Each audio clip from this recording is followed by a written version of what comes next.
Well, justice is a necessity for the weaker.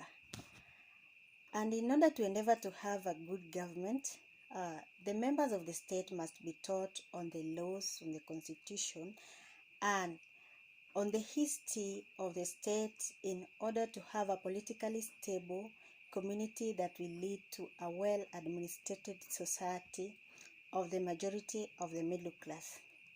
Welcome viewer, my name is Apiyo Ndege, a student of Political Science and Public Administration in the University of Nairobi.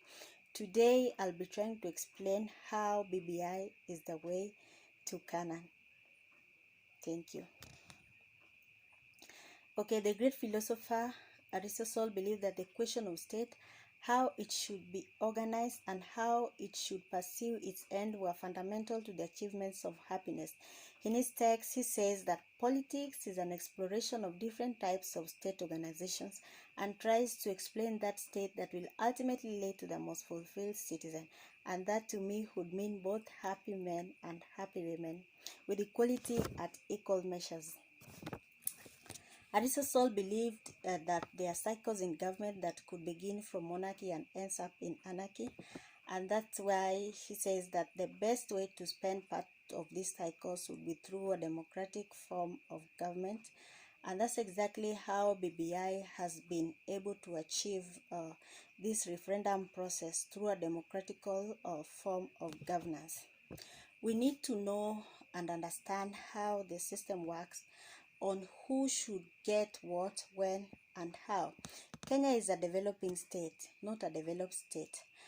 And the question to Canaan would be answered through formulation of laws and policies that are governance friendly and implementing them to the extreme.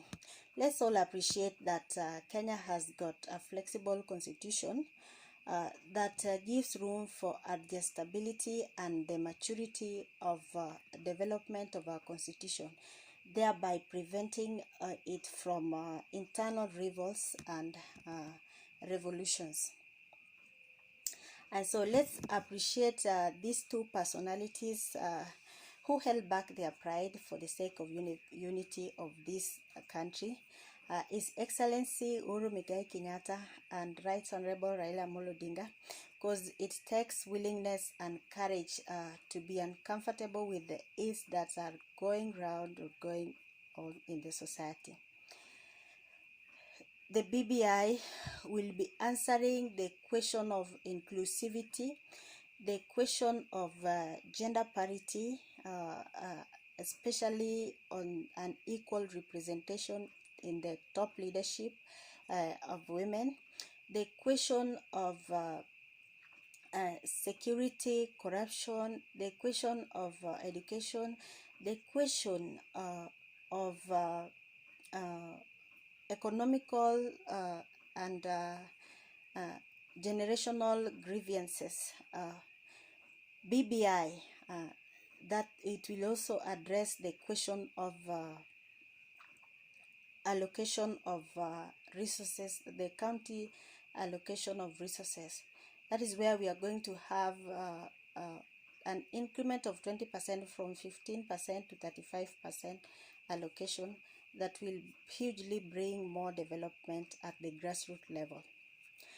And so I would like to say that gender parity is real, and it's just a launching pad for women who would want to potentially explore their interest on socio-political and economic leadership. So they should take advantage of it. And the way to Canaan, if we remember very well, people are traveling through chariots, through horses, some on foot, and however hopeless it looked, still they ended up in the land of milk and honey, the land of Canaan. And that is exactly the BBI. So let us all come out massively and vote yes, yes, yes, yes for this referendum. Thank you.